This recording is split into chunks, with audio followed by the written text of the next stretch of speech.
The sky had turned a darker shade of purple than the violets I picked for my bouquet. Essence had said those were her favorite color in our chats. I checked the time on my phone. She should have arrived well over half an hour ago. Most restaurants would have closed by now, and the next showing of the movie I'd picked would not be until tomorrow. Where was she? I sent her another message. No response. The waning moon was almost halfway up in the sky. Still no response.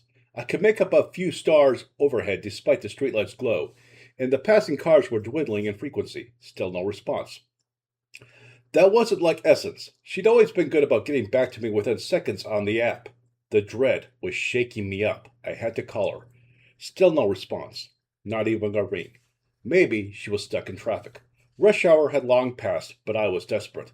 I called her again. Nothing. Was something wrong with her? Was her phone dead? Why hadn't she kept it charged? I shouldn't preoccupy myself with worry. Better to think of all the positives instead. We've had so many great conversations about her studies in English literature, about her cute little dash out, about her equally adorable niece, how she liked strawberry cheesecake and gospel music, how her last ex had hurt her so badly, and how she thought I was the most sensitive man she'd ever met. In turn, I could tell her everything about myself, and no matter what was bugging me, she knew how I should deal with it and how to cheer me up. Of course, if her photos on the app were anything to go by, she was as beautiful on the outside as on the inside. I should dig 'em up. Footsteps clicked on the sidewalk. My stomach fluttered with delight. That had to have been Essence. But why had she not called or texted me first? It was not Essence. Too tall, too big and stocky, too clad in black, and much, much too white to be her. Whiter than me, even. The tattoos on his hands stood out like black clouds in front of the moon.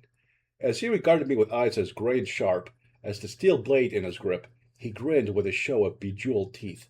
Waiting patiently for your Nubian queen, eh, Delon? The man said with a thick Russian accent. The blood drained from my face, leaving it cold as the night air. How the fuck do you know my name? And where's Essence? The big guy laughed like a hungry hyena as he tapped his temple. Essence is my own invention. Didn't your mother ever tell you? You never know who you're talking to online. More men came out of the shadows around me. All were big, all were clad in black, all had tattoos twisting over their pale exposed skin, and all had blades glinting in all their grips. You must be a well-to-do young man if you could afford the app, the first man said. You know the rub. Hand us your wallet and you'll get out alive. If a little disappointed. I had felt too cheated to surrender anything to these goons. I dashed back toward my car. Two of the thugs merged together to block my path. A third one slashed one of the tires with his knife, the gold fillings burning like hellfire in a sneer. He opened my mouth to curse my luck. Before a single word could get out, the first brute slammed his fist into my brow. My back smacked hard on the sidewalk. I'll give you a chance to reconsider, my assailant said. I'll even sweeten the deal a bit. Your wallet for a ride back home. I tore out my phone. It flew out of my hand. Another mugger had it in his claws, snickering like a school bully before chucking it into a nearby trash can. I flung a fist at him. It punched through nothing. Icy steel sliced across the side of my ribs, stunning me with pain. I fell again onto the pavement with my own blood trickling onto the concrete. All right, you'll get another chance, the first of the thugs said. Your wallet for a ride to the hospital. We're even covered the bill for you.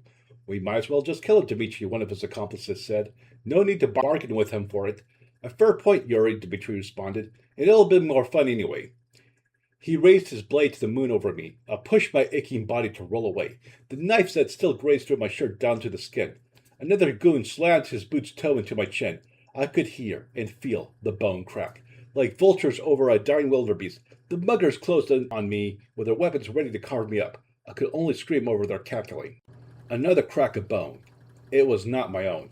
A slender, dark-skinned foot had struck the fiend named Yuri in the back of his head, the stiletto heel puncturing his skin to draw a scarlet scream. It was Essence, the same crown of fluffy black hair, the same deep brown skin, the same luscious lips glossed deep lavender like her dress, the same everything. Twirling like a purple tornado, she kicked, punched, and slapped away my tormentors.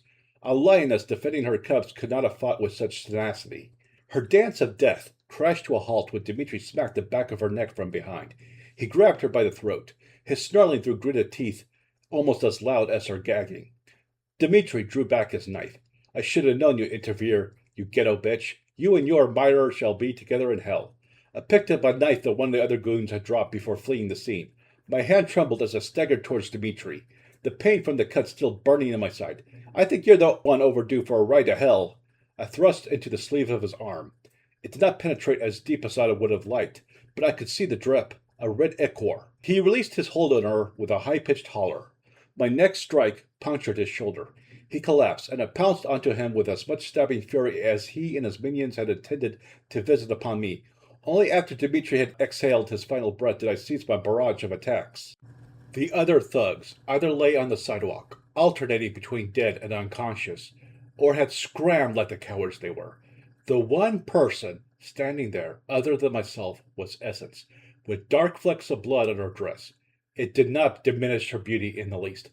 "Are you all right, Dylan?" she asked.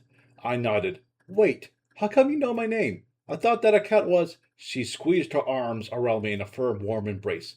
"Hacked, not fake. And he stole my phone, too. The moment I found out, I knew what he was up to. So, I presume he's that ex of yours. The wonder that I ever gave time to that creep. Regardless, I'm so glad you came out okay. I'll call an ambulance." While she grabbed her phone from Dimitri's corpse, I went over to the trash can and dug in to retrieve mine. Thankfully, it did not even have a cracked screen. "So, if that really was you chatting with me, so much for a first in-person date, huh?" I said. Essence gave my cheek a long, wet kiss. "We can always reschedule, and thanks for the flowers, babe. You even remembered my favorite color." I wiped my cheek to admire the traces of lipstick on my fingers. "It was impossible to forget, my sweet Essence."